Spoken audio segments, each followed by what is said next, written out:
শান্তিনগর নামে একটি গ্রাম ছিল। সেই গ্রামে রহিমা নামের একটি মহিলা বাস করত। তার দুজন ছেলে ছিল।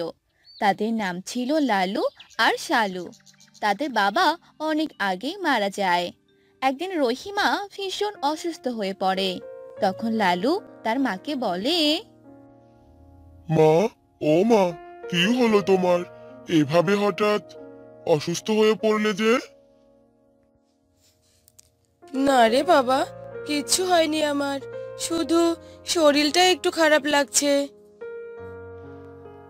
তুমি কোনো চিন্তা করো না মা, আমি তোমার জন্য ওষুধ নিয়ে আসছি। এই বলে লালু বাজারে চলে গেল আর কিছু ওষুধ কিনে আনলো আর তার মাকে খাইয়ে দিল। এভাবে কিছুদিন চলে গেল। লালু ছিল অনেক ভালো। সে তার মাকে অনেক ভালোবাসতো আর তার অনেক খেয়াল রাখতো। আর শালু ছিল অনেক হিংসুটে, কারো সাথে ভালো ব্যবহার করতো না। আর একদিন হঠাৎ করে রহিমা অসুস্থ হয়ে পড়ে। মা, এ কি হলো তোমার? আজকে তো তুমি আরো বেশি অসুস্থ হয়ে পড়লে। চলো মা, তোমাকে ডাক্তারের কাছে নিয়ে যাই। না রে বাবা, ডাক্তারের কাছে যাওয়ার সময় নেই। আমার যে অনেক খারাপ লাগছে। তোদের দুজনকে আমি কিছু কথা বলতে চাই। হ্যাঁ মা, বলো, কি বলবে তুমি?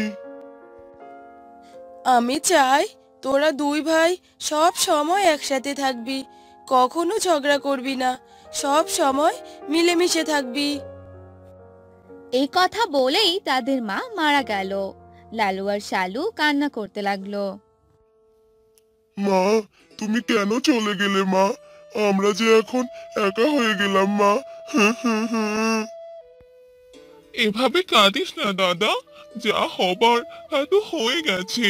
চল, এবার সবকিছুর ব্যবস্থা করে ফেলি। এরপর তারা দুই ভাই তার মাকে মাটি দিয়ে দেয়। আর এরপর অনেক দিন কেটে যায়। তখন লালু শালুকে বলে, শালু, চল বাহিরে যাই। আমাদের যে একটা কাজের ব্যবস্থা করতে হবে। কাজ না করলে আমরা খাবো কি? হ্যাঁ দাদা, তুমি ঠিক কথাই বলেছ। চলো, আমরা কোনো কাজের ব্যবস্থা করে আসি। এরপর তারা দুজন বাহিরে বের হলো আর মোড়ল মশাইয়ের বাড়িতে গেল। কিন্তু মোড়ল তাদের কোনো কাজের সন্ধান দিল না। তখন তারা দুই ভাই হাঁটতে লাগলো। তখন শালু বলল, দাদা, মোড়ল চাচা যে আমাদের কোনো কাজ দিল না, এখন আমরা কি করব? জানি না রে শালু, এখন আমরা কি যে করব। চল, আর একটু সামনে গিয়ে দেখি। এসব বলে তারা দুজন হাঁটতে থাকে। হাঁটতে হাঁটতে তারা একটি জঙ্গলের কাছে চলে গেল। তখনই শালু বলে উঠল, আরে দাদা, আরো কোথায় যাচ্ছিস? সামনে তো বিশাল বড় জঙ্গল, আর ভিতরে যাওয়া যাবে না। চল, ওই গাছটায় গিয়ে বসি। আচ্ছা, চল। এরপর তারা সে গাছটায় গিয়ে বসে পড়ল। তখনই সেখানে একটি বুড়ি চলে এলো। বাবা, আমাকে কিছু খেতে দাও বাবা, আমার যে অনেক খিদে পেয়েছে।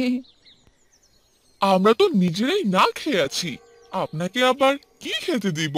যান তো এখান থেকে। আরে শালু, এভাবে কেন কথা বলছিস? উনিও তো আমাদের মতোই অভাগী। ওনার সাথে এভাবে কথা বলিস না। এই যে বুড়িমা, আসলে আমাদের কাছে কোনো খাবার নেই। আমরা একটা কাজের খোঁজে বেরিয়েছি, কিন্তু কোথাও কোনো কাজ পাইনি। আচ্ছা বাবা, ঠিক আছে। তবে তোরা যদি বাসায় কোনো জমিতে কাজ করিস, তাহলে আমার এই তরমুজের বীজটা নে। তরমুজের বীজ?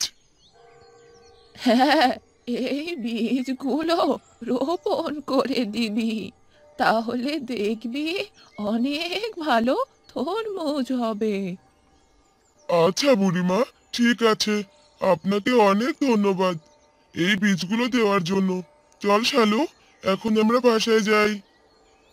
আচ্ছা ঠিক আছে, চল। তারপর তারা বাসায় চলে যায় আর তাদের একটি জমিতে বীজগুলো রোপণ করে দেয় আর সেগুলোতে পানি দিয়ে দেয়। এভাবে আস্তে আস্তে অনেক দিন চলে যায়।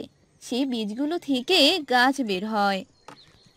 দেখ দাদা, বীজগুলো থেকে যে গাছ বেরিয়েছে, আর কদিন গেলেই তরমুজ হবে। আমি যে তরমুজ খাবো, অনেক মজা লাগছে রে দাদা।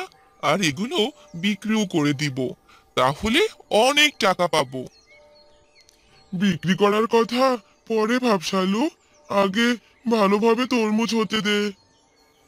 আগে তরমুজ হতে তো দে, তারপর দেখ আমি কি করি। এভাবে কিছুদিন চলে গেল। আস্তে আস্তে সবগুলো তরমুজ বড় হয়ে গেল। এসব দেখে তারা দুই ভাই অনেক খুশি হয়ে গেল। তখন লালু বলে উঠল, বাহ, তরমুজগুলো তো বেশ ভালোই বড় হয়েছে। এই তরমুজগুলো আমাদের গ্রামের সকলকে খাওয়াবো, আর সবার কাছ থেকে দোয়া চাইবো। তাহলে পরের বার থেকে আরো বেশি করে তরমুজ ধরবে, আর সেগুলো ভালো হবে। এসব তুই কি বলছিস দাদা? সবাইকে দিবি মানে? সবাইকে দিলে আমরা কি বিক্রি করব? না না দাদা, এগুলো তরমুজ কাউকেই দেয়া যাবে না। আমাদের প্রথম ফলন আমরা সবাইকে দেব। না দাদা, আমি কাউকেই দিব না। আর তুই যদি দিতেই চাস, তাহলে তুই তোর ভাগেরটাই দে। তুই এখানে ভাগ কোথায় পেলি? এখানে আমারও ভাগ আছে, কারণ ওই বুড়িমা সব বীজগুলো তোকে দেয়নি, আমাকেও দিয়েছে, বুঝলি? এসব বলে লালু আর শালুর মাঝে ঝগড়া লেগে যায়। তখনই লালু বলে ওঠে, না শালু, তুই এমনটা করতে পারিস না। মা মারা যাওয়ার আগে বলেছিল তুই আর আমি যেন সব সময় একসাথে থাকি, আর এখন তুই কিনা এসব কথা বলছিস। হ্যাঁ দাদা, এসব কথা বলা ছাড়া আমার আর কিছু করার নেই। লালু তার ভাইকে অনেক বুঝায়, কিন্তু শালু তার ভাইয়ের কোনো কথাই শোনে না। তখন লালু সেখান থেকে অর্ধেক ভাগের তরমুজ শালুকে দিয়ে দেয়, আর শালু সে তরমুজগুলো বিক্রি করে দেয়। আর অন্যদিকে লালু সবাইকে দিয়ে দেয়। পরের বার লালু আর শালু দুজনেই তরমুজের চাষ করে, কিন্তু শালুর তরমুজ ভালো হয় না। এ কি রে দাদা, তোর তরমুজগুলো এত ভালো হলো, কিন্তু আমারগুলো ভালো হলো না কেন? এগুলো হলো সবারই দোয়া, যার কারণে এমন তরমুজ হয়েছে আমার জমিতে। এসব বলে লালু সেখান থেকে চলে গেল, আর শালু তার ভুলগুলো বুঝতে পারলো। আমার এরকম করা একদম উচিত হয়নি। আমি শুধু নিজের কথাই ভেবেছিলাম, অন্যের কথা একদম ভাবিনি, তাই আমার এরকমটা হলো। অন্যদিকে লালু সেই সবগুলো তরমুজ বিক্রি করে ভালো টাকা পেল আর সুখে শান্তি। গোবিন্দপুর নামক একটি গ্রামে মিনা তার মায়ের সাথে বাস করত। তারা ছিল অনেক গরিব। মিনার মা অন্যের বাড়িতে কাজ করত, আর এভাবেই তাদের সংসার চলতো। একদিন মিনার মা মিনাকে বলে, মা মিনা, মিনা।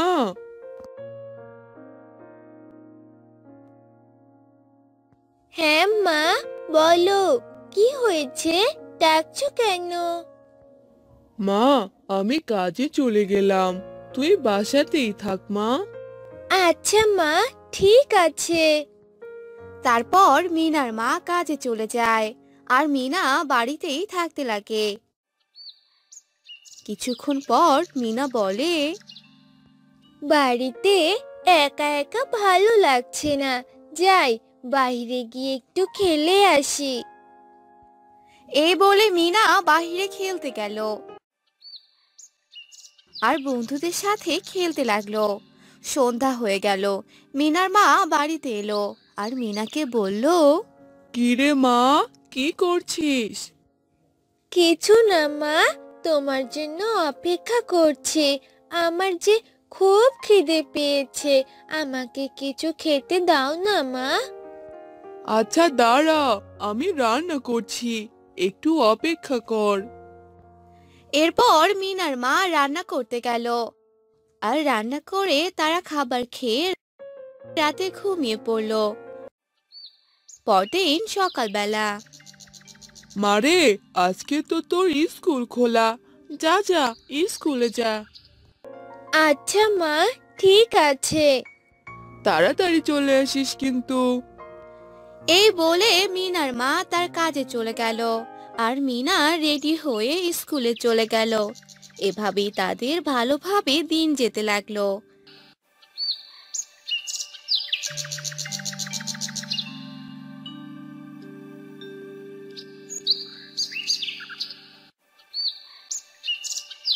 একদিন বিকেল বেলা মিনার মা কাজ শেষে তাড়াতাড়ি বাসায় চলে এলো। তখন মিনা তার মাকে বলল, কি হলো মা, তুমি আজ এত তাড়াতাড়ি চলে এলে যে? মারে, আমার শরীরটা ভালো লাগছে না, তাই তাড়াতাড়ি চলে এলাম। আসো মা, তুমি বিশ্রাম নাও, আমি তোমার জন্য খাবার আনছি। না রে মা, এখন কোনো খাবার খেতে ইচ্ছে করছে না, পরে খাবো।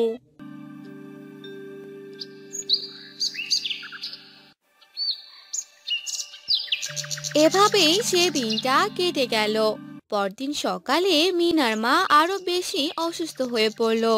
মিনা তার মায়ের এমন অবস্থা দেখে অনেক কান্না করতে লাগলো।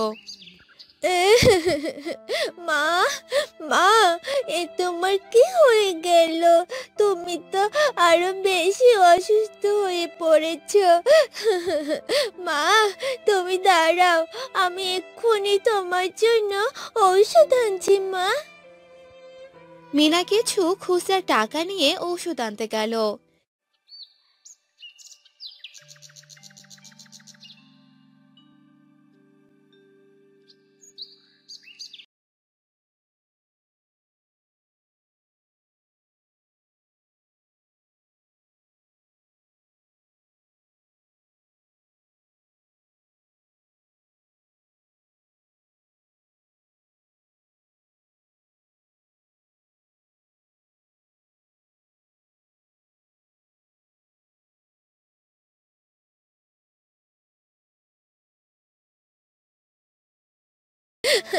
আমি এখন ঔষধ কোথায় পাবো? মা যে ভীষণ অসুস্থ, তাকে যে সুস্থ করতেই হবে। এই বলে মিনা কাঁদতে লাগলো। সেই সময় সে রাস্তা দিয়ে এক বুড়ি যাচ্ছিল। বুড়ি মিনাকে কাঁদতে দেখে মিনার কাছে এলো। কিরে মেয়ে, তুই এভাবে কান্না করছিস কেন? কি হয়েছে বল তো? আমার মা যে ভীষণ অসুস্থ, মাকে সুস্থ করার মতো আমার কাছে কোনো টাকা নেই যে টাকা দিয়ে মায়ের জন্য ঔষধ কিনে আনবো। ও, এই ব্যাপার, এই জন্য বুঝি তুই কান্না করছিলি? তবে আমার কাছে একটা উপায় আছে, যার মাধ্যমে তোর মা একদম সুস্থ হয়ে যাবে। কি উপায় বলো দিদা, আমি যে আমার মাকে সুস্থ করতে চাই। দূরের এক জঙ্গলে এক দয়ালু অর্জুন গাছ আছে, যে গাছ সবার উপকারে আসে। সেটা ঔষধি গাছ। সেই গাছের পাতা রস করে খেলে সবাই সুস্থ হয়ে যায়। তাহলে আমি সেই গাছ থেকে পাতা এনে রস বানিয়ে মাকে খাওয়াবো। এই গাছের পাতা নিয়ে আসা এত সহজ নয়। সেই গাছের কাছে যেতে হলে 7টি নদী পার হতে হবে। আর সেই 7টি নদী পার করতে পারলেই তবে সেই গাছের সন্ধান পাবি। যেভাবেই হোক আমি ওই 7টি নদী পার করব আর ঔষধি পাতা এনে মাকে খাইয়ে দিব। সেই বুড়ি মিনাকে সব কথা বলে সেখান থেকে চলে যায়।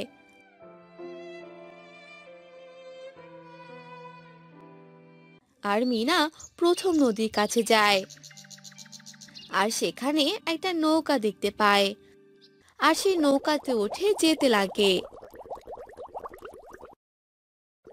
তখনই সেই নদীতে অনেক জোরে ঢেউ আসতে লাগলো। একি একি কি হলো এটা? এত ঢেউ কোথা থেকে এলো? আমি তো মনে হচ্ছে পড়েই যাব। মিনা অনেক কষ্টে নিজেকে সামলিয়ে নিল আর এক এক করে 7টি নদী পাড়ি দিতে লাগলো। আর শেষ নদী পাড়ি দেওয়ার সময় এক কুমিরের কবলে পড়লো।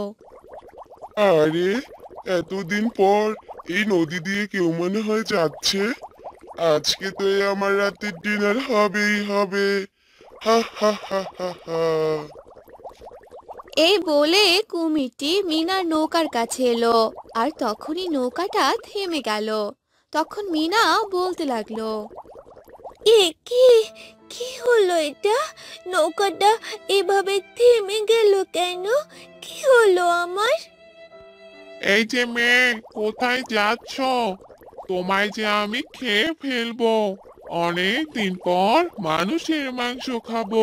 হা হা হা হা। একি আমি কোন বিপদে পড়লাম আবার? না না, এ হতে পারে না। কুমির ভাইয়া, প্লিজ তুমি আমাকে খেও না। তুমি আমাকে খেয়ে নিলে আমি আমার মাকে বাঁচাতে পারবো না। আরে আরে, তুমি কান্না করছো কেন? কি হয়েছে তোমার মায়ের? এরপর মিনা তার মায়ের অসুস্থর ব্যাপারে সব কথা খুলে বলে। এসব শুনে কুমিরের অনেক মায়া হয়। তোমার এত কষ্ট দেখে আমার অনেক খারাপ লাগছে। যাও, আমি তোমাকে ছেড়ে দিলাম। তোমাকে অনেক ধন্যবাদ। তারপর মিনা সেই গাছটার কাছে যায়, গিয়ে দেখে গাছটি অনেক বড়। তাই মিনা সেই গাছের পাতা পারতে পারে না আর সেই গাছের নিচে বসেই কান্না করে দেয়। এত কষ্ট করে 7টি নদী পার করে এলাম শুধু এই দয়ালু অর্জুন গাছের পাতা নিব বলে, কিন্তু এই গাছের পাতা তো অনেক উপরে। আমি তো পারতেই পারছি না। এখন কি করব আমি? এই বলে মিনা কান্না করতে থাকে।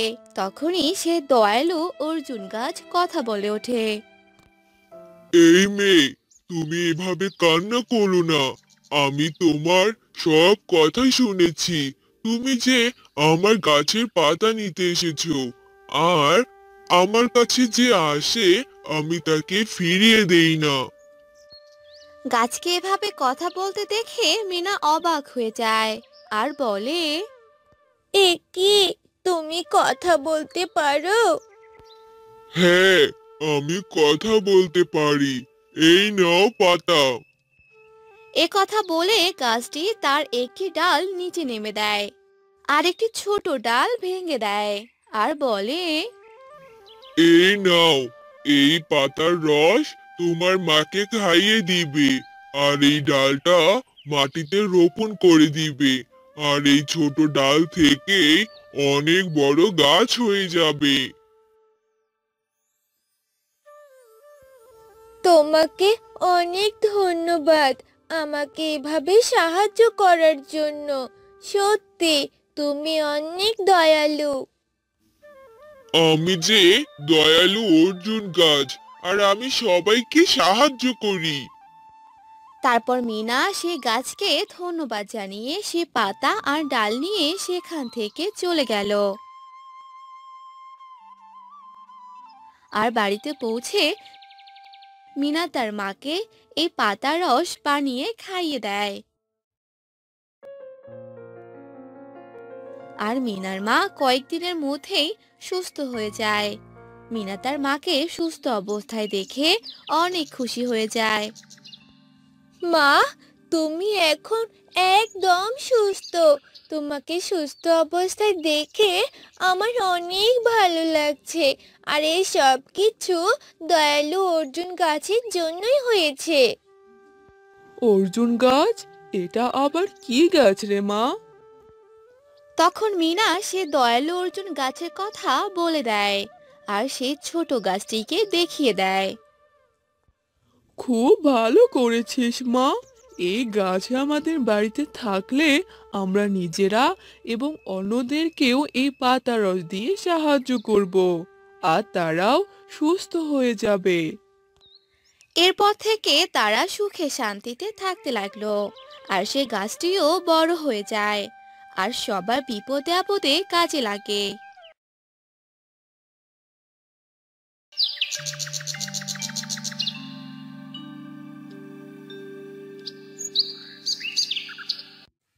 রামপুর গ্রামে হাসি নামের এক মেয়ে তার সৎ মায়ের সাথে থাকতো। হাসির সৎ মা ছিল অনেক অত্যাচারী। হাসিকে দিয়ে সে সব কাজ করিয়ে নিত। হাসি দেখতে ছিল অনেক কালো। হাসি যখন ছোট তখন তার মা মারা গেছে। এরপর হাসির বাবা বিয়ে করে নিয়ে আসে। হাসির সে সৎ মা কখনো হাসিকে আপন করে নেয়নি। একদিন, হাসি, এই হাসি, কোথায় রে তুই? নবাব জাদি এখনো পড়ে পড়ে ঘুমাচ্ছিস নাকি? হ্যাঁ, কই রে?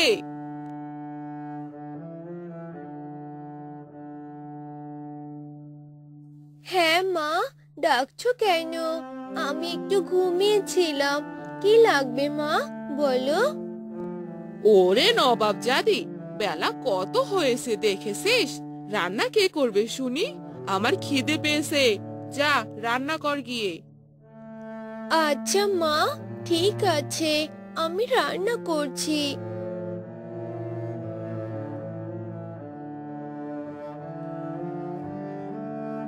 এরপর হাসি রান্না করতে যায় আর হাসির সৎ মা পায়ের উপর পা দিয়ে খায়। হাসির বাবা শহরে থাকে, সে এ বিষয়ে কিছুই জানতো না। একদিন হাসি রাস্তা দিয়ে হাঁটছিল। তার সাথে গ্রামের এক কাকিমার দেখা হয়। কি রে হাসি, কোথায় যাচ্ছিস? সকাল সকাল তোর এই মুখখানা আমাকে দেখালি? তোর জন্য আমার এখন দিনটাই মাটি হবে। কাকিমা, তুমি কেন এভাবে বলছো? আমি আবার কি করলাম? আমি তো বাজার করতে যাচ্ছি। কি করলি মানে? তোর এই কালো মুখ যে অশুভ রে অশুভ। যা যা, দূর হ এখান থেকে। হাসি অনেক মন খারাপ করে সেখান থেকে চলে যায়। আর গ্রামের কাকিমা রাস্তা দিয়ে যেতে থাকে। হঠাৎ সে পা পিছলে কাদাতে মুখ থুবড়ে পড়ে যায়। এ সি সি সি সি সি, এটা কি হলো? আমার তো পুরো গায়ে কাদা লেগে গেছে।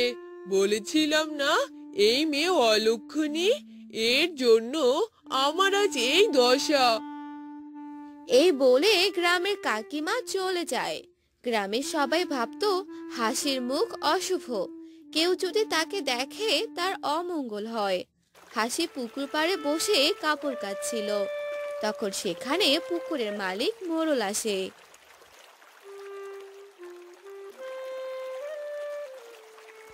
কি রে হাসি, তুই কি করছিস? মোরুল মশাই, আমি কাপড় কাচ্ছি গো। সে কি, আমার পুকুরের মাছগুলো এরকম ভেসে উঠছে কেন? হায় হায়, পুকুরের মাছগুলো যে সব মরে যাচ্ছে। কি রে অলক্ষণী মেয়ে, তুই আমার পুকুরের পাড়ে এসেছিস কেন? আজ তোর জন্য আমার পুকুরে সব মাছ মরে যাচ্ছে। এতদিন শুনেছিলাম এখন তো নিজ চোখে দেখলাম। দূর হ, দূর হ এখান থেকে। অলক্ষণী একটা মেয়ে নিজের বাপ মাকে খেয়েছে, এখন আমারই জ্বালাতে এসেছে। দূর হ এখান থেকে বলছি।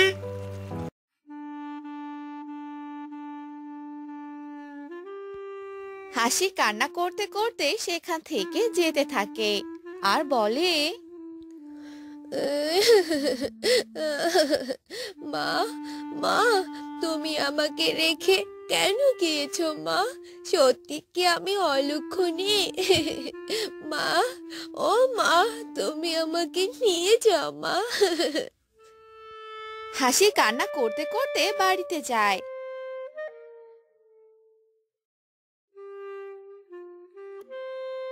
আর সব কাপড় কাচা হয়নি জন্য হাসির সৎমা অনেক রেগে যায়। হ্যাঁ রে, কোথায় গিয়েছিলি তুই? কাপড় তো দেখছি সব ময়লাই আছে। মা, আমি মোড়ল মশাইয়ের পুকুর পাড়ে কাপড় ধুতে গিয়েছিলাম, কিন্তু ওনার পুকুরে সব মাছ মারা যাচ্ছে। উনি আমাকে অনেক বকাবকি করে তাড়িয়ে দিয়েছে মা। আমি কিভাবে কাপড়গুলো ধুবো মা? তুমি বলো, আমি কিভাবে ধুবো?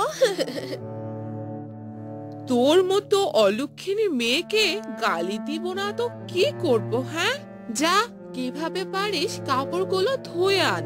যা বলছি এখান থেকে। এভাবেই হাসি সবার কাছে লাঞ্ছিত হতো। দেখতে দেখতে কয়েকদিন কেটে যায়। গ্রামে একটার পর একটা অঘটন হতে থাকে আর সব দোষ হাসির হয়। একদিন গ্রামের সবাই মোড়লের বাড়িতে গিয়ে বিচার দেয় আর মোড়ল গ্রামবাসীরা মিলে হাসিদের বাড়িতে আসে। মোড়ল রোহিণীকে ডাকতে থাকে। রোহিণী, এই রোহিণী, বাড়িতে আছো? কি হলো রোহিণী? এই রোহিণী।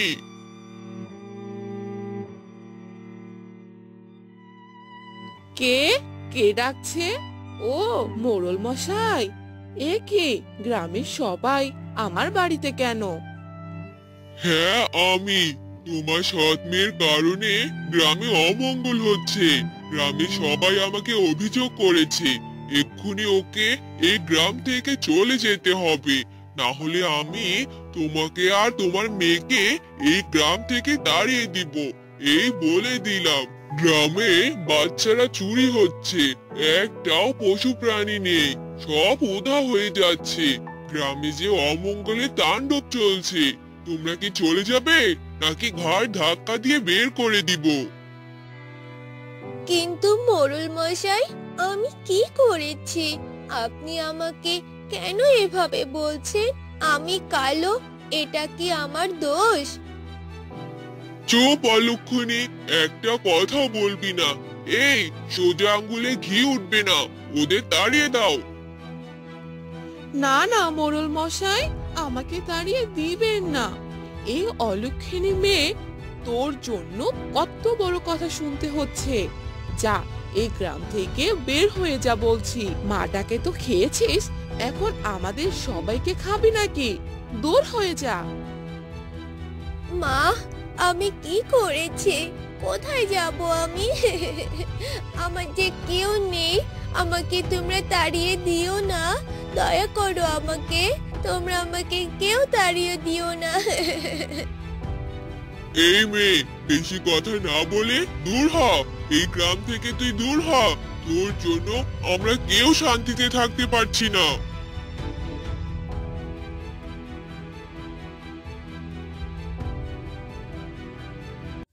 সবাই অনেক রাগারাগি করে হাসিকে গ্রাম থেকে তাড়িয়ে দেয়। হাসি কান্না করতে করতে বলে,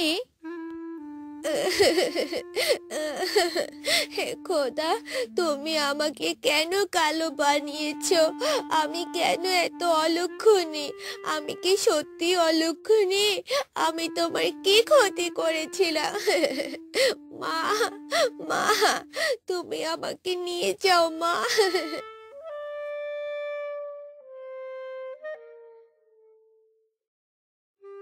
এরপর হাসি যখন কান্না করতে করতে জঙ্গলের পথ দিয়ে যাচ্ছিল, তখন সে গুহার ভেতর থেকে অট্ট হাসি শুনতে পায়।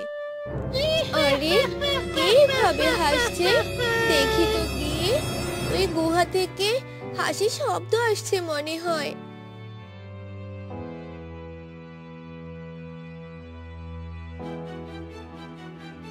এরপর হাসি গুহার আড়াল থেকে সবটা শুনতে থাকে। কে মনে করেছে এই গ্রামের মানুষকে শান্তিতে থাকতে দেব না? আমার মরিচ গাছে 60টা মরিচ হয়ে গেছে, শুধু আজ রাতের অপেক্ষা। এরপর এই গ্রাম আমার। এই 60টা মরিচে 60টা বাচ্চা আছে, সবগুলোকে বলি দেব। একে মরিচ গাছ, আবার 7 রঙের মরিচ ধরে আছে, কিন্তু 7 রঙের মরিচ গাছ হয় নাকি? এই মরিচ গাছে ডাইনি শক্তি। 7 রঙের মরিচে 60টা বাচ্চা আছে। না, এদেরকে আমায় বাঁচাতেই হবে, আর এই মরিচ গাছকে পুড়িয়ে ফেলতে হবে, না হলে যে আমাদের গ্রামটাকে ডাইনি নষ্ট করে দিবে। আমি বেঁচে থাকতে এটা কখনো হতে দিব না। এরপর ডাইনিটা যখন বাইরে যায়, হাসি চুপি চুপি গিয়ে 7 রঙের 7টা মরিচ ছিঁড়ে ফেলে, আর সেগুলো মানুষ হয়ে যায়।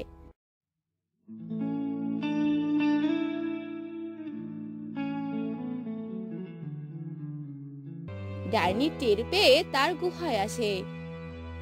এই এই, কে রে তুই? আমার শক্তি নষ্ট করছিস? আমার 7 রঙের মরিচ কোথায় গেল? ডাইনি যখন এসব বলছিল, হাসি মরিচ গাছে আর ডাইনির গায়ে আগুন লাগিয়ে দেয়। ডাইনি সেখানেই মারা যায়। এরপর হাসি সে বাচ্চাগুলোকে গ্রামে নিয়ে গিয়ে তাদের মায়ের কাছে ফিরিয়ে দেয়। গ্রামের সবাই অনেক লজ্জিত হয়, তারা তাদের ভুল বুঝতে পারে। এরপর হাসি তার সৎ মায়ের সাথে বাড়িতে ফিরে যায়। হাসির সৎ মা তাকে আর অত্যাচার করে না, নিজের মেয়ের মতোই ভালোবাসে।